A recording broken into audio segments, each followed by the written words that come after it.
Hey, everybody. Shane Presley here, Rock Paper Podcast. Thank you for checking out another brand new episode. I'm back. It's been a minute. Apologize for the silence, but I'm back with a brand new episode and super excited for you to check this one out. My dear friend and returning guest, Amanda Fish.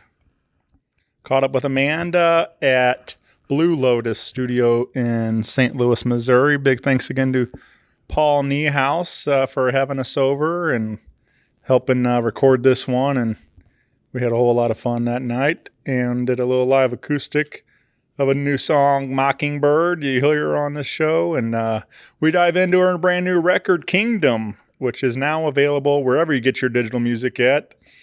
CD copies available at any shows or amandafishband.com. And be sure to check it out. You can catch her live coming to a town near you. We got Saturday, October 5th here in Missouri area, New Haven, Missouri at Paddle Stop Brewery. October 24th in St. Louis, Missouri at Hammerstone's. And all through November, she's out there touring around. So you can find the full listing of her dates on her socials. And again, amandafishband.com. And thank you again to all your continued support. And hopefully we'll have some fun things to tell you about very soon. You can find all things Rock Paper Podcast at rockpaperpodcast.com. Hit me up on the socials. Email me, rockpaperpodcast@gmail.com. I would love to hear from you.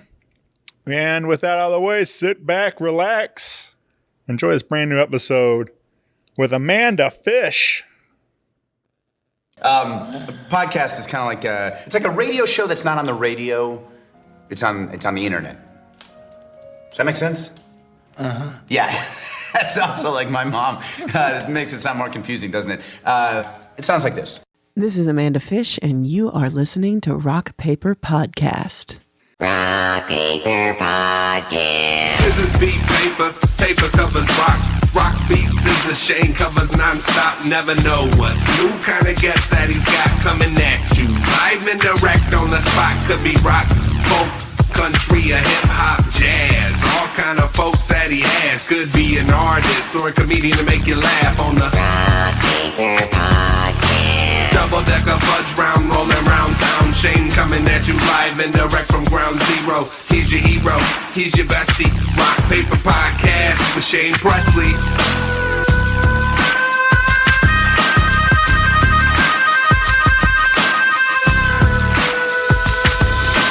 Rock Paper Podcast. Hey, everybody. Shane Presley here, Rock Paper Podcast, coming to you from St. Louis, Missouri. Hanging out today with returning guest, Amanda Fish. Hey. Welcome back to the show. Thank you for having me. Yeah, absolutely. This is cool. We haven't got the chance to catch up in quite a while, so I've been looking forward to this. I think we last sat and talk about some of your music in 2019 on this show. Mm-hmm. And then, of course, things got a little weird after that. And but we're... What do you mean? I don't know. What did I miss? There was something happening. But we're back. We got a brand new record to talk about, titled Kingdom, now available wherever you get your digital music at. And so this felt very appropriate to sit down and catch up with you and talk about the record and everything else we've been up to. But yeah, I think also, just while we had the platform, I want to say thanks again for in 2019, we got to throw a big old party together. Yeah. And that summer and celebrate this show. And it was you and the band and Tony Campanella and Allie Venables showed up. Yeah, and Allie came down from Old Rock House to join us. And yeah, it just was a great night. And as you know, especially like for me, personally, I was telling Paul, before we got recording too, like what a special night that was for me personally. My mom was in the hospital at the time, and like it was just like was such a bummer, hard time that I was going through, and like to kind of get away for a couple hours to go and celebrate with some friends, like was a really needed, and like and it turned out to be an incredible night, and then as live music was kind of taken away from us for like 2 years, it's like in that sense, like it really made it even more powerful. Like you really reflect on like what a special night that was, and so anyway, thank you for being a part of that. That was a lot of fun, and I'm glad. Thank you for bringing me in on it, man. Yeah, like I remember that night too. Like I play a lot of shows, so I don't always remember everything that happened, but I remember that night. That was a great night. Yeah. Yeah. So it's not just your memory. Like it was, multiple people can confirm was great. Yeah. Right. Yeah.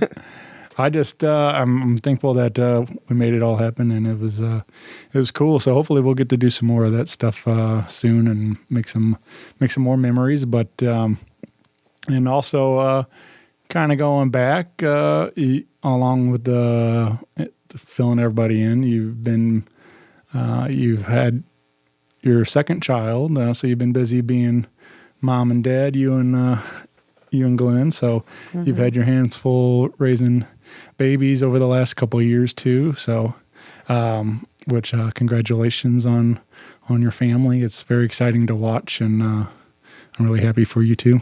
Thank you. I know your one son joined us on the pod once before, and that was exciting to be his first podcast. He turned 4, like not this last weekend, but the weekend before. Yeah. I have a 4-year-old. All right.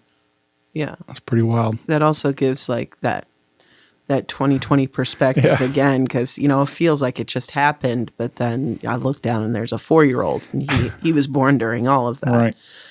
Right. Yeah, so crazy. Yeah.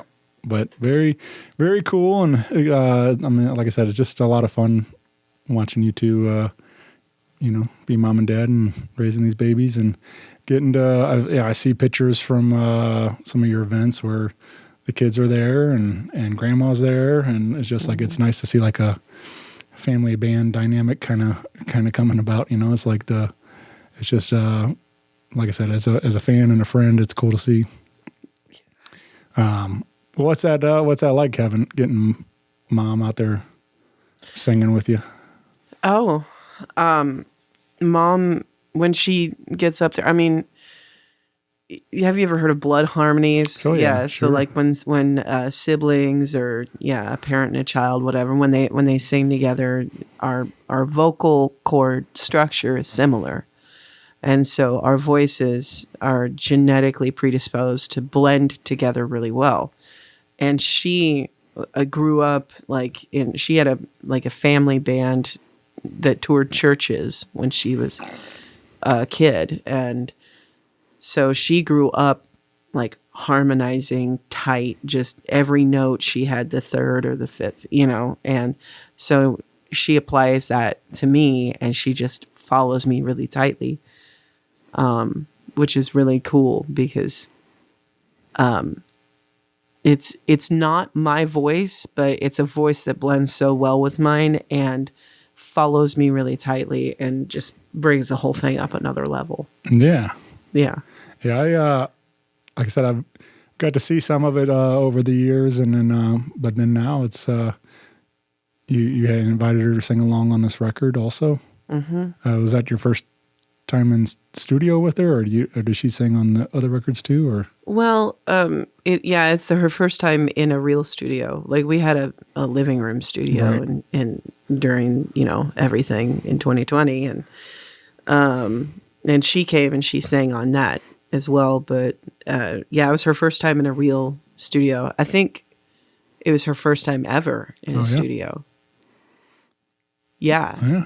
Cool. Sorry, I just realized that. I think that was her first time. Nice. Yeah. And that's work, right? Or is it? She's on a few of them. She's on Mockingbird, and I think she's on. I have to think about it. She's on Mockingbird and Great Reset, and we almost had her on Broadcast Blues. Yeah. And she's not on Work. She's on The World We Left Behind and Kingdom. There it is. Yeah. I was just gave this record a good listen on the way down again, and just really enjoyed it. I was listening to it a little while back when it first released, and I at work one day in my headphones, and just hit play and kind of got lost in it, and then listening to these stories, and I really like the whole record as a whole. I really enjoyed. There's a couple that really jump out to me that I've kind of talked to you about a little bit, but wanted to kind of deep dive into some of these tracks, and but it feels like this is a very timely record as far as some of our political times and everything else. I mean, like you're talking about a track like Mockingbird leading off the record. It's like it seems like it's kind of almost pulled from some of the headlines and kind of things, like the media and all this stuff. So, I feel like some people do think it's timely, but I don't know. Propaganda is nothing new. Well, right. Yeah, none of this is new. Yeah. And none of it is really new. It's really my decrying the use of those tactics and kind of the threat to freedom that I feel that they pose. And I don't think that's like new. It's been going on for forever. Bad actors are always trying to gain control.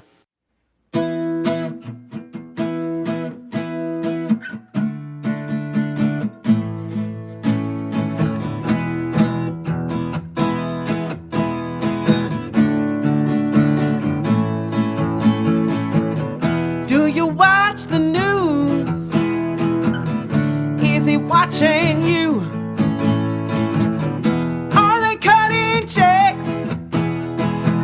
To maximize their views, do they twist and spin to make a loser win? Do you doubt your own eyes can't see the reality you're in? Do you believe that they are really on your side? Are they telling truth or is there something that they're trying to hide? Oh,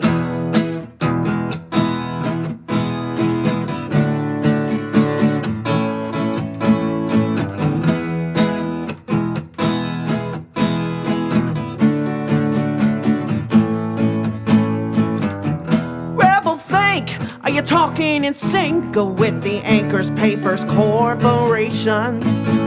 Blood and money can buy, a politician can lie. Do you feel great about the state of our nations?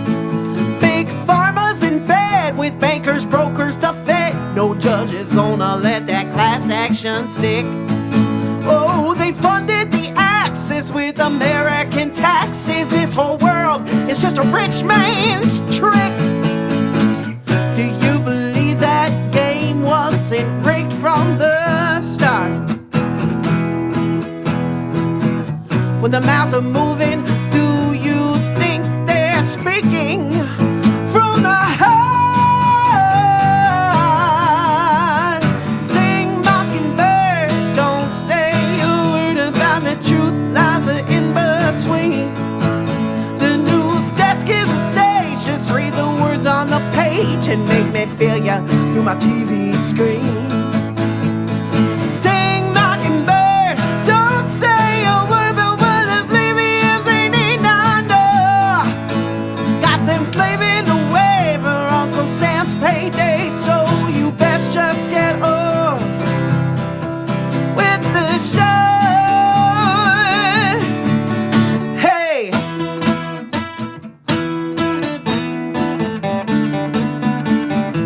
The following is brought to you by Big Side effects may include mass formation psychosis, dying suddenly, and losing your damn mind.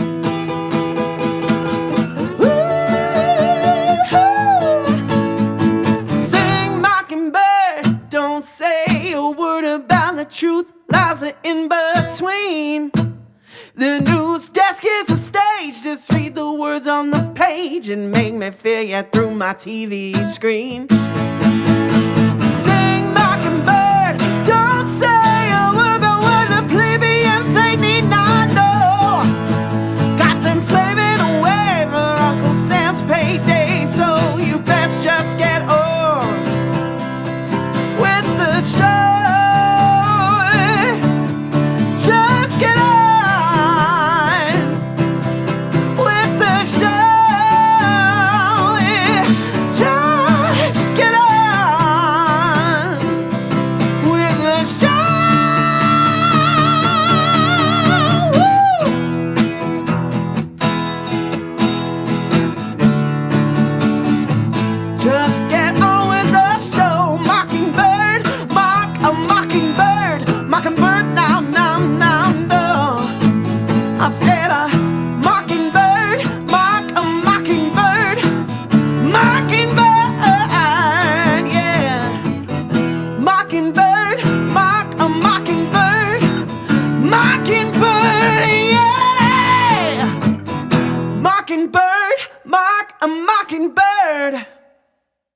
You were inspired by the previous documents of discussing this Mockingbird? Oh, yeah. Operation Mockingbird was a large-scale CIA operation that started during the Cold War, and they distributed a lot of propaganda and disinformation through the news media. And, these documents are largely declassified now, so they did it. It happened. Is that something you get into a lot, though, like history, like reading up on this stuff? Operation Mockingbird was one of those that, because I guess my entry into tinfoil hat territory started with the war on drugs, and just kind of what I felt was a nonsense policy of going after drug users, and how it kind of mirrored prohibition. And so I started looking into it, and then I started learning about all of these other things, like the Tuskegee experiments. And are you familiar with the Tuskegee experiments? A little bit. Not. Oh, okay. Well, yeah, all of these really horrible things that our government has done, right, and is continuing to do. And Operation Mockingbird was one that I felt is today particularly insidious, because you see a lot of polarization, and you see a lot of people really jumping down at each other's throats, Sure. And I feel like a lot of the stuff that's on the airways today is designed to be divisive and to keep us fighting amongst ourselves, so that people in power can continue to amass power and wealth and drain us of our wealth and keep us poor and stupid. Right. I don't know. That's yeah. Yeah. There's that's what I think is interesting, some of the, you look at some of the great songs over the, years, all like Dylan singing the times are changing and stuff, and like that. And then I always think there's one of my favorite writers, Will Hogue, wrote a song called "The Times Are Not a Changin'," and it's just like there's a lot of these things that would like kind of keep coming back. It's not, these are like again, it's like I said, nothing. It's not anything new. It's nothing new. It's just some different faces in there, but a lot of it's these recycled stories over and over. Whether we just change some of the characters. Yeah. Dark stuff. Yeah, right. So you can find Mockingbird now on CD and on your favorite digital platform, and hopefully you'll be able to hear it live soon as Amanda and the band are hitting the road and hopefully coming to a town near you. We got a bunch of dates filling up. You're looking to add some more to that and round out the schedule. So it's great to see that you're getting active out there and spreading the word with the CD and stuff. So I'm excited to get some more ears on it. Like I said, you've already been getting some attention from Sirius Satellite playing Mockingbird, and so have you getting a little love online from there? Like, are you making new fans already in different markets? Hearing from people yet? Yeah, I mean, everybody that comments on the record just says that they love it. I was expecting more hate, but I don't know why I was expecting that. But I guess I'm always expecting people to hate what I do. But so far, everybody has been overwhelmingly positive, and which is encouraging. People have been more positive than they were on the last album. So, yeah, I guess we'll see where it goes and what it does. I should note we also are here at Blue Lotus Studios here in St. Louis, Missouri. Big thanks to Paul Niehaus for his support. And but this is where you recorded this record. Yes, it is. So it felt very appropriate to be in this room and talking about this record. And but so all recorded here in St. Louis, Missouri for the most part. And you got to bring in some friends along the way, and oh yeah, including, like I said, your mother and your husband Glenn, and but it was really it was cool. Like I said, that I just love that all my talented friends working together, creating something really special, making this record possible and stuff. So it's great to see everybody coming together and doing that. Yeah, it was cool to do. Yeah. It made us sad when we were done. All right. Actually, I remember Glenn, as we were on our way up the stairs for the last time, he's like, really sad that it's over. Paul's like, well, write more songs. Yeah, sure. Yeah. I was like, that's a perfect solution. We'll just keep doing it. Yeah. Yeah. So Paul joined you on a couple of tracks and playing bass and along with engineering the record and producing. And so it's cool that he's a big part of that. And then you got to, what you said, Jeremiah Johnson was on a track with you. And Billy the Kid was on one as well. And I can't start naming names because I know I'll forget someone. Right. It's not in my hand. I don't know. Right. I don't know who was on it. I'm sorry, friends. All right. But yeah, well, like I said, you can hear all these tracks, and but I wanted to feature another one that really I resonated with. It felt very real and honest, and that's Broke Ass Blues. And I, again, it's like for me, knowing, you and just this, I feel like it's also very relatable in a sense to many artists, whether it's the blues or not. This is people are struggling, It's like, this is like, so listening to you put it in these lyrics and, like myself included, I've been working hard, picking up overtime whenever possible to make a difference in my own life. But it's like, I don't want to keep singing these broke ass blues. So I'm like, I'm trying to make a difference, but it's like, it's tough out there for a lot of folks. And I feel like this song, like I said, captures it perfectly.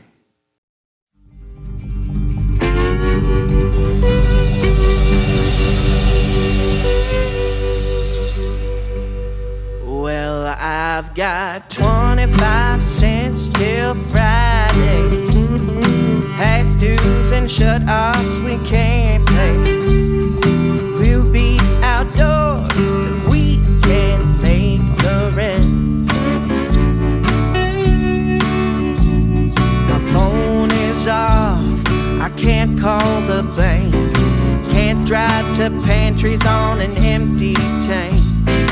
When the paycheck comes, the money's already been spent. Well, it's the broke-ass blues that has my heart torn in two. I've paid my dues, can't seem to make that mountain move. They say the way out is through, but just what the hell am I supposed to do when I can't pay my bills, singing these broke-ass blues? I emptied my apps of all of my funds, used up the rest of our wick for the month, and fell to my knees. Please, God, see us through. 'Cause I don't see how we'll get through this mess. They charge us and fine us and tax us to death. Can't pick myself up by my bootstraps if I ain't got boots. And it's the broke-ass blues that has my heart torn in two. Oh, I paid my dues, can't seem to make that mountain move. They say the way out is through, but just what the hell am I supposed to do? Am I just wasting my time singing these broke-ass blues? They say the way out is through, but just what the hell am I supposed to do?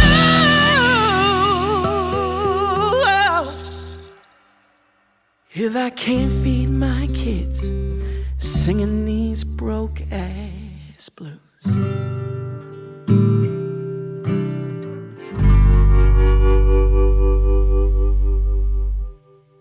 Yeah, every word on that track is true. Right. It was a true story.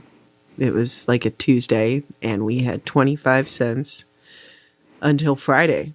And we had no gas to put in the tank to even drive to food pantries to try to get enough food in the house to make it to Friday. My phone was off, so I couldn't call, the bank up and, say, hey, can you, like, because they, we had bills that were getting ready, and it's like, hey, because sometimes you can call them and they'll go easy on you, right? But yeah, not this time. And I couldn't even call him, and our Wi-Fi was off. So our phone was off, our Wi-Fi was off. We had no gas for the car, not enough food in the house, and it just sucked. And I was so mad that we were struggling so hard just to get by, and we were not getting by. I remember at this time, I think grocery prices were like obscene. They've calmed down, I think, a little bit since then, but they were like, it was like $5 or $6 for a cart of eggs. Mm-hmm. And I just got fed up with it. And, it's just, we were so desperately broke and had no idea of how we were going to make it to Friday. Because, we're not going to let the kids starve. Right. And that was, I was so frustrated with the music industry as well because it was like there wasn't any gigs, there was nothing going, and it was like, am I just wasting my time trying to make all this stuff happen? I mean, that's an age-old like thing that musicians go through is like, I can't feed myself, I can't feed my kids, can't put gas in my car. Like, am I wasting my time doing this? Is anybody even listening? Like, what's the point of this? Because you feel also like nobody really even likes you or your music. So why are you even doing this? It felt like a waste of time. And at that moment, I took all that frustration from all of that and everything else, and I just put it into that song, and it wrote itself in about 10 minutes. And I played it, and I got so many people messaging me going like, oh, that song, you have to cut that song. I was like, yeah, we're going into the studio next week. We'll cut it. Right. Yeah. I've heard a bunch of with some of the great songwriters, and they say those are the ones that write themselves like that. Those are the ones that people resonate to. They stick around. They stay on the set list. That's like, it's the ones that people respond to, the ones that you wrote in 5-10 minutes, and it's just like, because it's real, it's something people can respond to and relate to, and then especially in this vocal track that you deliver, like, you feel it, like, and I think that's the best part of, like, you feel all that pain come through your vocals, and like it really. I had just written it the week prior when I cut those vocals. Yeah, I was still feeling it. But it's almost, obviously you're singing it, but it's almost like you do get louder, but it's almost like you're screaming this, like this is out of frustration. It's all coming through on that vocal. So it's a powerful song. Yeah. Well, when you're in a situation where $20 literally makes the difference between, eating for the rest of the week or not, that's real, and that's harrowing to go through. And we were going through it. Mm-hmm. Yeah. Sorry, I still get mad just thinking about it. Sure. Yeah, I can feel it in my body. I'm all tense. Right. Yeah. That was a horrible week. Yeah. I recall times where I was working like 80 hours a week. I was going home, like falling asleep with my boots on because I was exhausted. Going back to work in the same clothes, trying to do another 16, 18-hour day. And I'm eating ramen, like, because that's all I could afford. I'm just like there's got to be a different way to do this. Like, I'm like, I'm exhausted and I've got nothing to show for it. And I'm like, right. It's like, what is this? Why is the cost of living so high? Yeah. Why indeed? Right. So, that's where my mind went to when I'm hearing these, like, I didn't have the babies to take care of, which is even, tough. It makes it even tougher. But like, I just think of my own story. I was like, I could relate to the struggle. So, yeah. Even before kids, like getting to that point, I've had to live in my car, like, so many times. And then when I didn't have a car, I was just on a couch. And I've spent many months having to do that in some form or another. And not recently, because we don't want to put the kids through that. But just living that life of like, I don't know how I'm gonna ever get out of this. And I was living in my car and working 3 jobs, and it was still not enough to get a roof over my head. Yeah.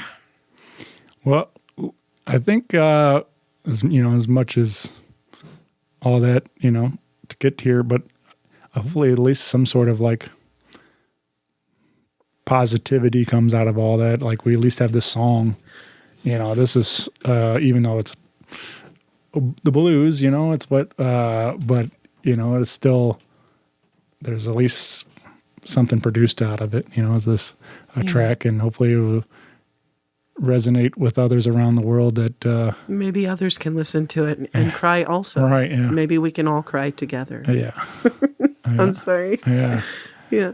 No, but I appreciate, I'm glad that you felt that. For sure. Because that's, you're who it's for, people that are just working and killing themselves, and still it's like it's not even moving the dial. Right. Yeah.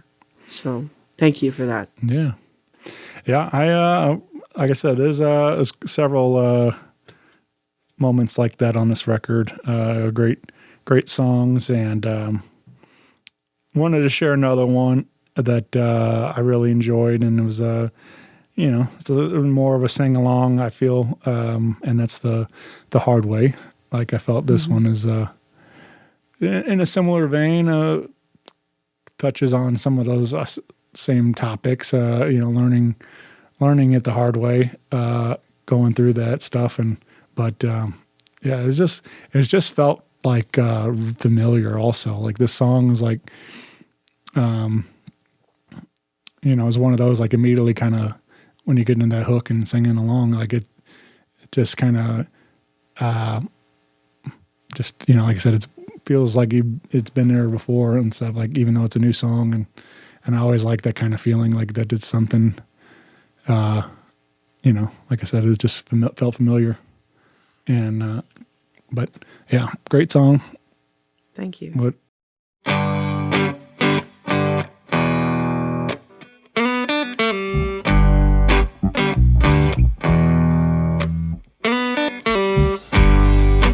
Live our life telling a story of what we've said and done. Lately you've caused me to worry that you're spinning fiction. When I look into your eyes reveals a lifetime of anger and pain.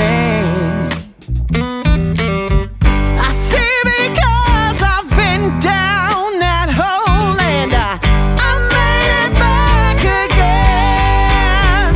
Why do we keep on living this way? Why do we keep on making the same mistakes?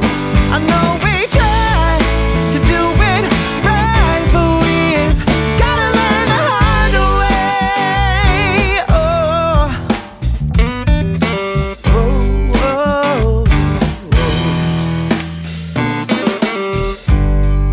He drains the life and leaves his poison on every flower he sees. It took me so long to figure out that he was doing the same to me. Now you wanna try to understand him by playing his game. You're a butterfly. Why would you choose to become another moth to the flame? Why do we keep on living this way? Why do we keep on making the same mistakes? I know we try to do it right, but we've gotta learn the hard way. Gotta learn the hard way, baby.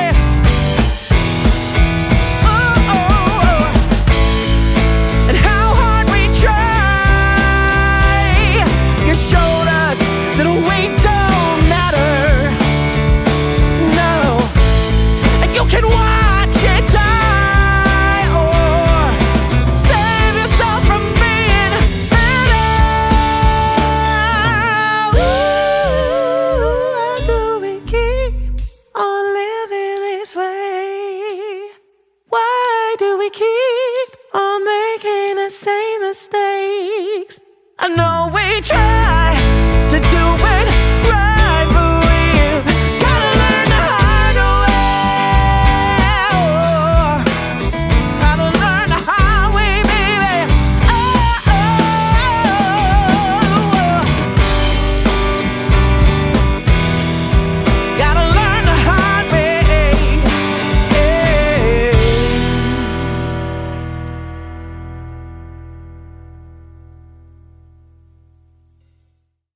anything come to mind with around writing The Hard Way or recording this one or anything like that? Yeah, The Hard Way was one that I actually wrote back in like 2019.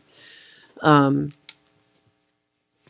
you know, it was kind of, it wasn't along the same lines as work, but it was definitely along the lines of, you know, just the definition of insanity, this doing the same thing over and over again and expecting a different result. Like, why can't we just learn from generation to generation not to do something? You know, we end up just repeating the same mistakes as our parents, or, you know, it's like we go, no, but I want the pain. Instead of just watching, you know, what your parents or your aunts or uncles or your predecessors did, or your friends or your siblings, and be like, hey, how about I don't do that? Because that looks painful. Yeah. Let me just not learn the hard way. Let me just watch you be stupid, and then I'll learn what not to do. But no, we can't. We're like, no, I can do it better. Right. No, I can fix him. You know, and instead we just have to learn things the hard way, I guess. We can't have nice things. We have to break them and find out why they broke. Yeah, there's a lot of that. Like, definitely feel like going through growing up and stuff. You know, like you're saying, especially with your parents. Like, there's sometimes like you don't want to. You know, like, what do they know? You know, and then it's like, then all of a sudden you're like, it hits you like, oh yeah, they were pretty spot on with that advice. And right, they were trying to tell me about my bloodline, right? Yeah, right. And just what I'm predisposed to. So I think all that, especially teen stuff and everything, like they're very similar messages of growing up. Like like I said, having to do things the hard way, not taking it the easy way. So gotta learn the hard way. Yeah. I don't know if I know it's tough to talk about, but I just wanted to say that listening to Mother the first time just wrecked me. Like, that was, I don't, like I said, I mentioned it. I don't know how you even got through recording that song. Barely. And incredibly sorry that you even had to write a song like this, but I'm thankful in the sense that you did, like, to share a message like this. And like, yeah, I mean, it was incredibly tough, lyrically, but that's a powerful song for sure. It's another one that your vocals are just I don't know, just so powerful. And it's like, it really hit in the heart, and I was crying listening to it. And so I just want to say that, you know, it was heard. So thank you.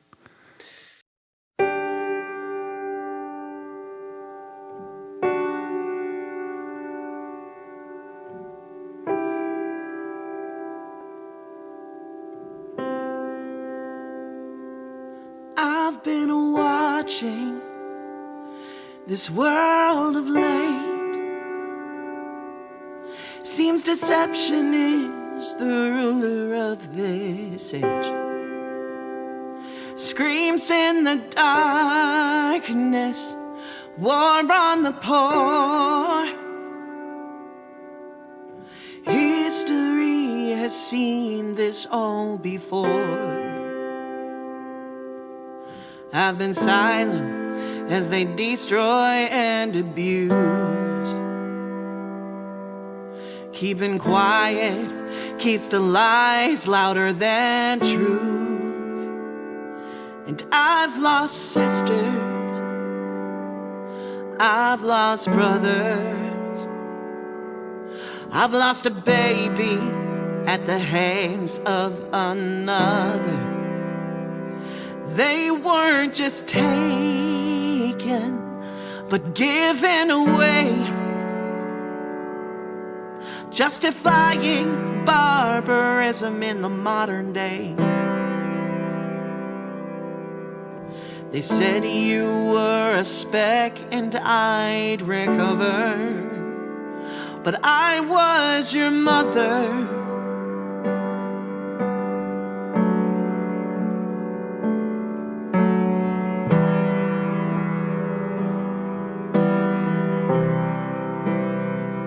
We were young and alone,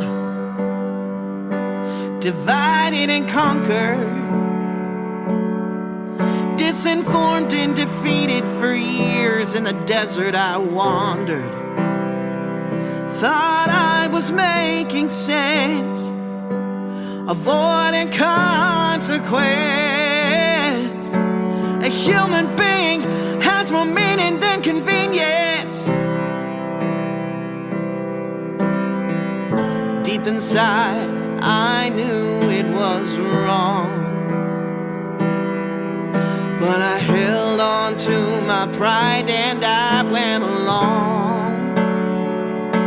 And I've lost sisters, I've lost brothers, I've lost a baby at the hands of another. They weren't just taken, but given away, justifying barbarism in the modern day. They said you were a speck and I'd recover, but I was your mother.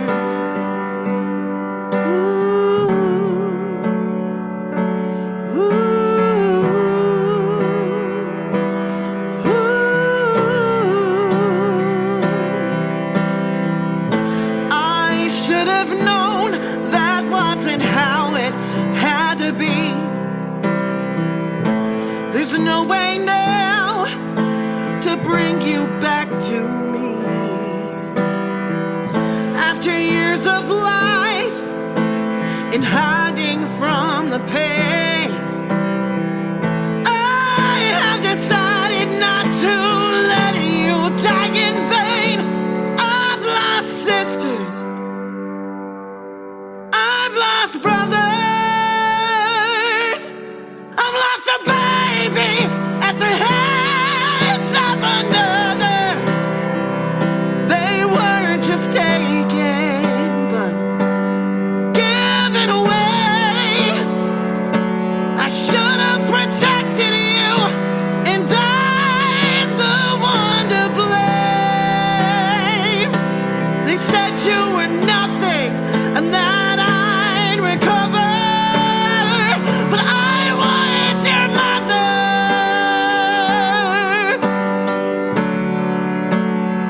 Yeah, I was your mother.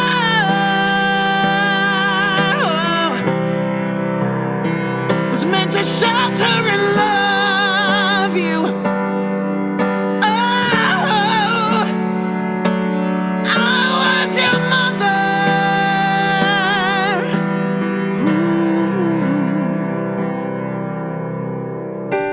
I pray you're happy, and I pray you're not in pain.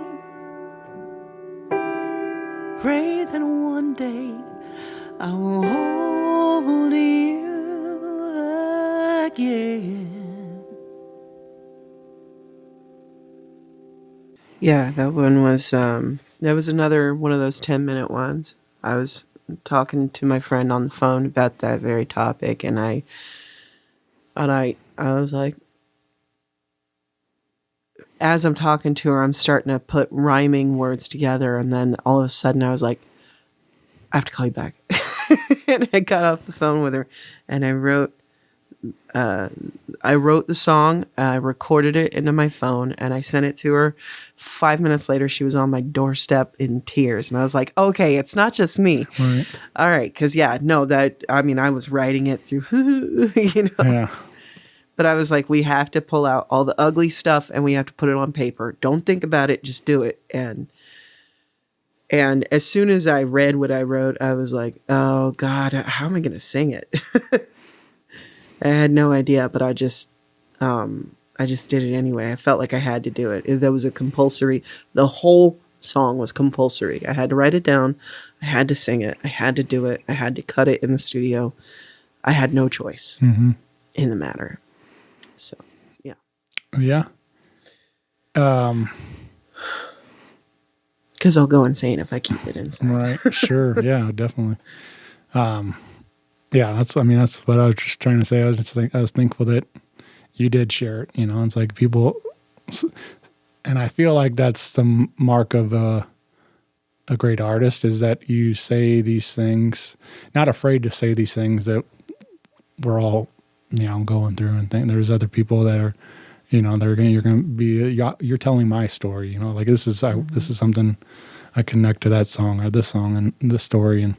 And I just feel like there's, you know, probably so many young women that are going to hear the song and make, you know, huge impact on them. So Let's see, maybe men too. Yeah, I mean, for sure. men listen to it too, and well, yeah. I mean, like I said, they get it. I mean, you get it, all right, yeah. But I hope that's the case. yeah. Yeah. But yeah, like I said, it's a heavy one, and it's out there now. Check it out. But is that one you? I don't know. I don't even know how. Like I can't imagine you doing that one live. I do it live. You do it live, And then I have to check my makeup because I usually get the raccoon yeah, eyes sure, from the tears. And then we do the rest of the show. yeah, And I've done shows where I didn't check my makeup, and I'm like, why didn't anyone tell me I look like a psycho? Because, yeah, the mascara runs. It all runs. yeah. But, yeah. So Well, I think it's, I cry through it and scream through it, and I get through it, and then we go to the next thing. and I think it's like the piano even makes it like more emotional, or like, you know, I don't know that. I don't know. I don't know if a different, you know, it's probably still effective on guitar and everything else. But like if you're The piano is definitely, and I did not have any, you know, like the keyboard that I have sounds like a keyboard in the recording. And so I was wary of how I was going to record it. And, you know, when we came in here and I saw Paul's piano, I was like, okay, all right, this is how we're going to do it. And I did not want to do it electronically. So it was all like real wood, real pedals, real creaking. I definitely destroyed his piano bench by sitting on it.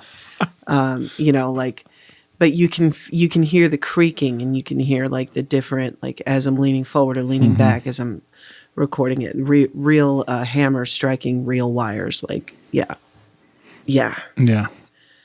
It all comes through. Analog is a very romantic instrument, and it was the thing that was needed to convey that. There was nothing else I feel that could have done that job. Mm-hmm.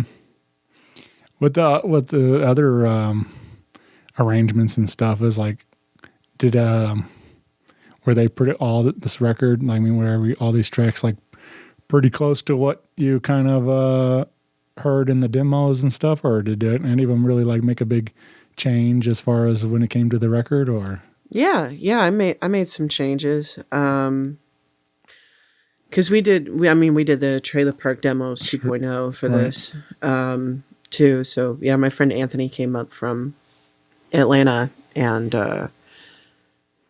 we cut everything in our living room just to kind of play with the arrangements and get it kind of how we want it. But yeah, we still made changes between that and what you hear in the studio. There's some things that I just did with acoustic guitar that we came back in and changed.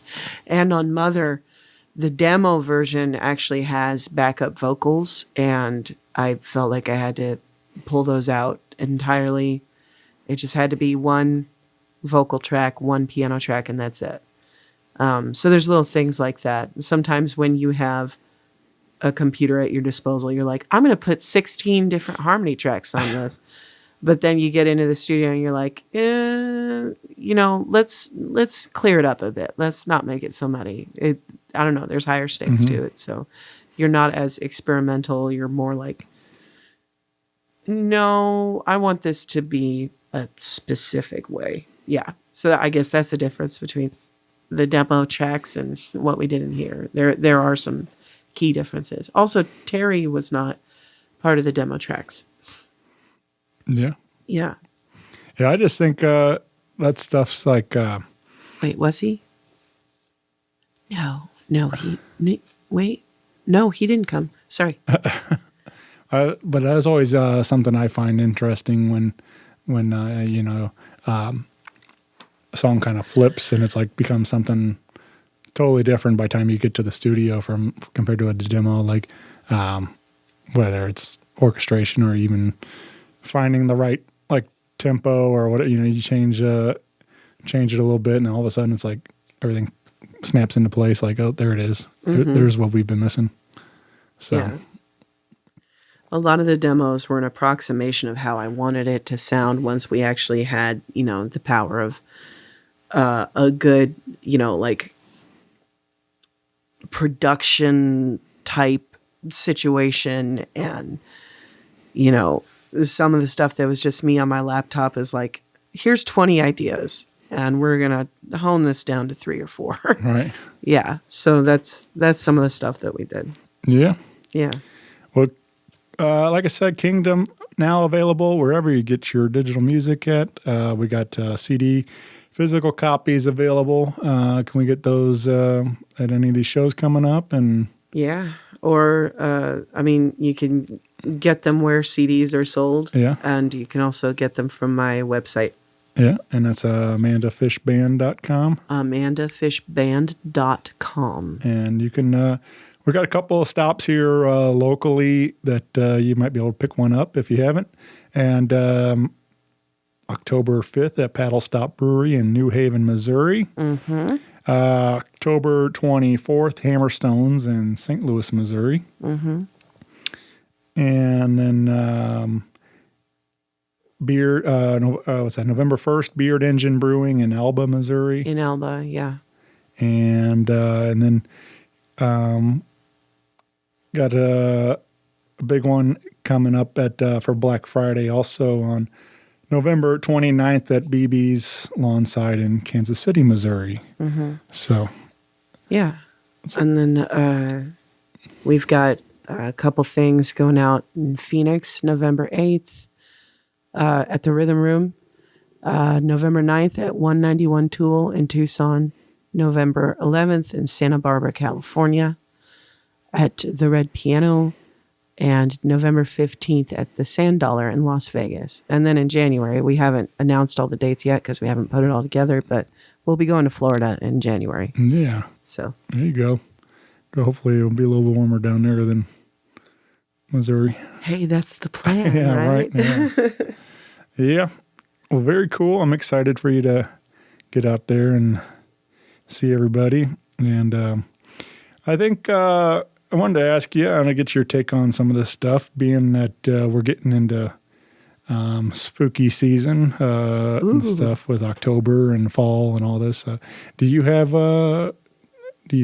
what's like, for you, what's like, did you celebrate Halloween and did you get involved in all that? Oh, yeah. Yeah. And my 4-year-old is spooky. Yeah. He's a spooky 4-year-old. He wants the scary stories. He wants the Berenstain Bears and the spooky old tree. Right.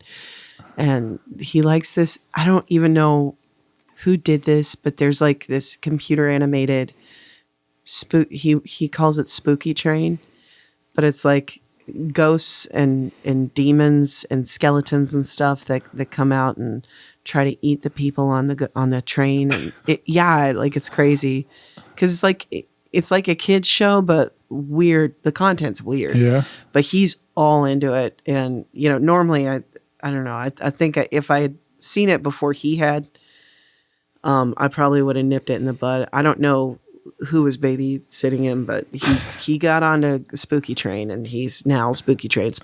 Right. So, but yeah, no, he loves all that stuff. He's definitely like a Halloween kid. So, yeah, he's asking already, can I be Woody? Can I be Woody? He wants to be Woody from Toy Story. Right. So we had to find Woody and Buzz costumes for the boys. And he's like, can we go trick-or-treating? And I'm like, In a month Yeah, and a right. half, yes.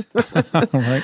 Yeah, he's ready to go. So Yeah, I'm just curious if if you had any like traditions or anything that you were passing along to your new family and stuff. If there was anything like that you grew up doing that you're passing along. well, Labor Day, we usually watch. We do our Potterthon. Yeah. Yeah, so that's Labor Day and on, and then my mom always made our costumes, and so I want to do that, but I think last year I made their costumes. They were Thomas and Percy. Yeah. Nice. Yeah, but this year he wants to be Woody, and that's a little bit outside of my skill set. So I think I have to get them costumes this year. But yeah, that's one of the things I like to do is make costumes. And then my mom, because I'm a Halloween baby, I'm October 27th. Okay. Right. So my mom, my birthday parties were always Halloween themed, and so that's kind of what I'd like to do. Is it's not really for me, but do like a little Halloween party for them and do all the stuff my mom used to do.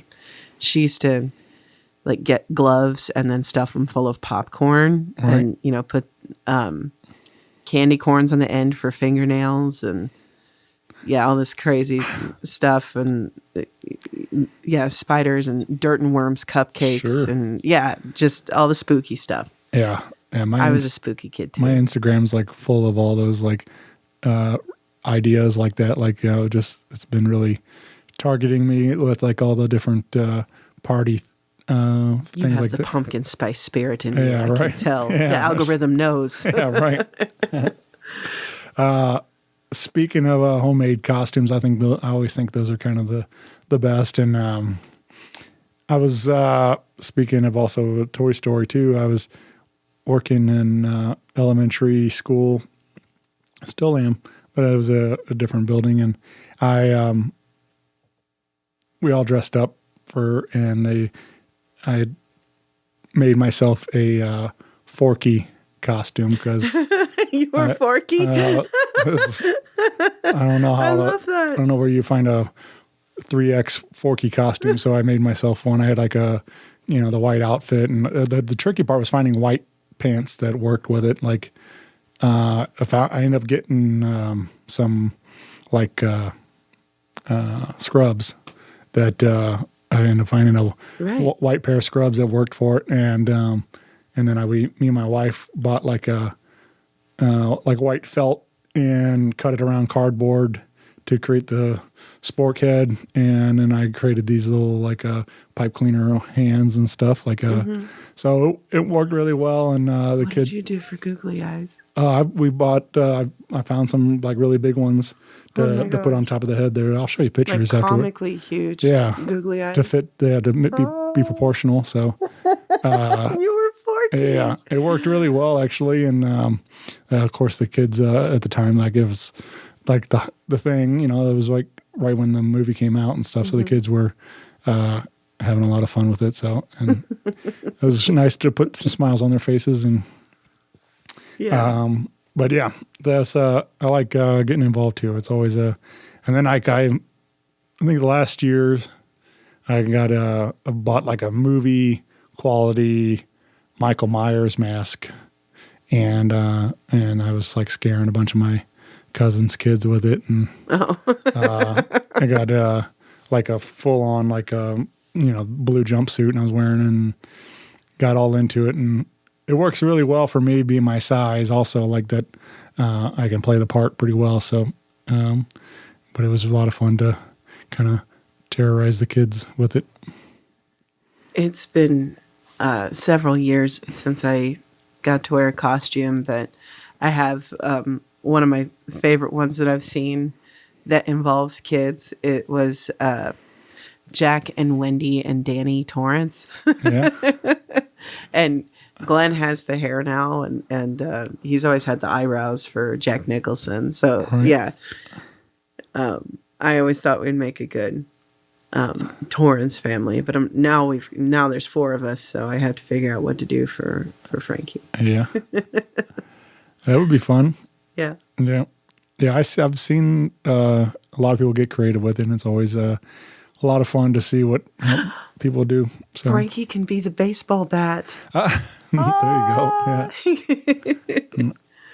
Yeah. Let's make that happen. Let's do that.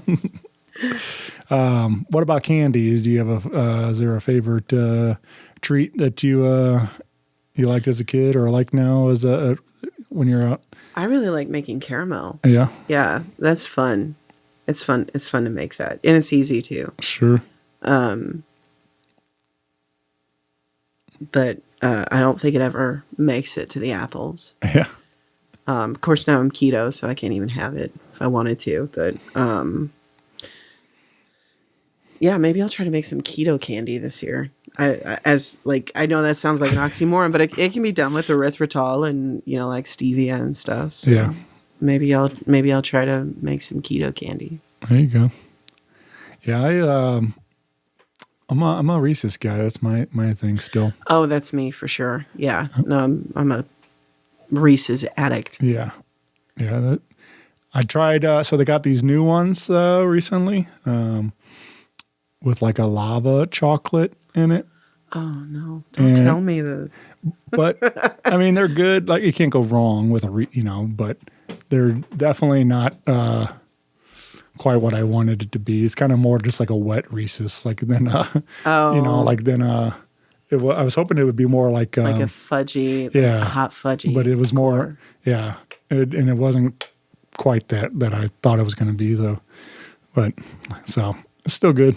I still ate it. And, I still ate it. Right, I mean, of course, not crazy. Yeah, yeah. But what about is there a movie or is there might be a little young still to be sharing some of the movies we grew up with, but is there any movies that really like for you that this is solidifies Halloween or fall for you? My husband. Okay, so we do Potterthon, like the start of. So Labor Day is the start of Halloween for us. Yeah, and we celebrate Halloween and fall from Labor Day until actual Halloween, and then after that is Thanksgiving until Thanksgiving, and actually Thanksgiving and Christmas are basically the same holiday. And then, and so once we switch from Halloween to Christmas, Thanksgiving, we go to Lord of the Rings. So right now we're on Potter, and then we go to Lord of the Rings, November 1st. Yeah. Those are the rules. Those are the rules. Yeah. And then my husband is also super into like the old Universal like monster movies, like The Mummy and The Wolfman and Dracula and the originals. Right. So I'm gonna have to dig out those DVDs. I don't know where I put them, but I had to pull them out for him. Yeah. I got him like a box set one year, like Frankenstein, a Bride of Frankenstein. Sure. Yeah, and The Invisible Man. Yeah, he's into all of those. So yeah, he wants to pass that down to the children. I don't know why. All right. There you have it. I actually heard a funny story today. I was listening to Sirius, and they played a clip of Joe Perry talking about Aerosmith's "Walk This Way," and they said like they had this guitar riff, and then like they had the idea, and then they went to see Young Frankenstein. At the time was at the theater, and that's where they got the line "Walk This Way" from Igor, and he goes, and then so he just tells Steven, like, he goes, yeah, the name of the song's called "Walk This Way," and he's like, how are you gonna tell me what the name of the song is? I haven't even wrote it yet. And he's like, and then he ended up writing the song, and I just thought it was a fun story though, like especially speaking of Frankenstein and stuff, like, but young Frankenstein inspired that song. And if you're blue and you don't know where to go to, why don't you go where fashion sits? Yeah. Putting on the ring. Yeah. It's classic.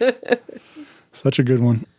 But that's those are all some of my favorite movies for Mel Brooks stuff.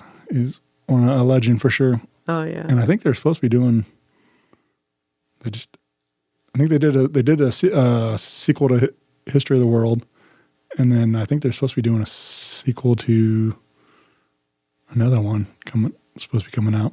I can't remember now which one it was, but anyway, hopefully it'll be good. But I appreciate you doing this, though. It's been a lot of fun getting to catch up and getting to talk about all this stuff. And again, you can find all the details, amandafishband.com, and the socials, Facebook, Instagram. And like I said, maybe the new year, going to Florida and everything else. We got a couple other things still to work out, but keep an eye out for the band coming on the road, coming to a town near you. As far as other goals for yourself, I mean, other than getting back in here and writing some more songs and with Paul and Glenn again, do you have goals for yourself for next year or closing out this year? Is there anything that still you really want to do? We will have announcements. Yeah. Yeah, there's a couple things still going to happen this year that I'm excited about. But next year we're just getting ready to hit the road again, like really hit the road and head out on tour and do the whole thing again. I'm sorry. We're just excited. Yeah. We're getting keyed up about it actually, and yeah, you can kind of feel the electricity when we sit down and we talk about what it is that we're going to do and where we're going to go, and because we have to take breaks every so often at playgrounds, Right. so the kids can get out of the car and play, and yeah, that's a lot of fun to do. I got especially when it's a national park or something. Sure. Oh yeah. There's just popped up again the other day, and it resurfaces like every so often on a different travel Facebook page or whatever. But there's a park in Tennessee that's a Little Debbie's themed park, like with playground equipment that's like an oatmeal cream pie and a nutty bar and cosmic brownie and all this stuff. And so since like my logo, ever since I put that out, like with the Little Debbie logo, Oh yeah. like everybody, anything a Little Debbie related is immediately like they think of me, which I'm glad they do. But I got tagged like 3 times the other day in this post and to go. So that's one of my goals is to go see this Little Debbie themed playground, equipment or whatever. And so one of these, we were going to stop by. We went to Orange Beach like a year ago, and we were coming through, Nashville and stuff, and going south. But it's like 3 hours out of the way. It's on the other side of the state or something. So I was like, didn't make it happen. But so that's one of my goals, like also to stop at a playground and play for a while too. So like, Yeah. so hopefully I'll get there too. But it's cool though. Like I said, I'm really enjoying watching you two raise your babies out there, and it's like I said, I'm excited for you you and Glenn and all the great things coming your way, and I'm excited for this new record and everybody to hear it. So go spin it on your Spotify or your Apple or wherever you get your digital music at, and or pick up a copy at any of these upcoming shows and support this project. But thank you, Amanda. Thank you, Shane. Thank you, Paul and Blue Lotus, for the continued support. And Thank you, Paul. And we'll see you all later. Bye, everyone. Bye.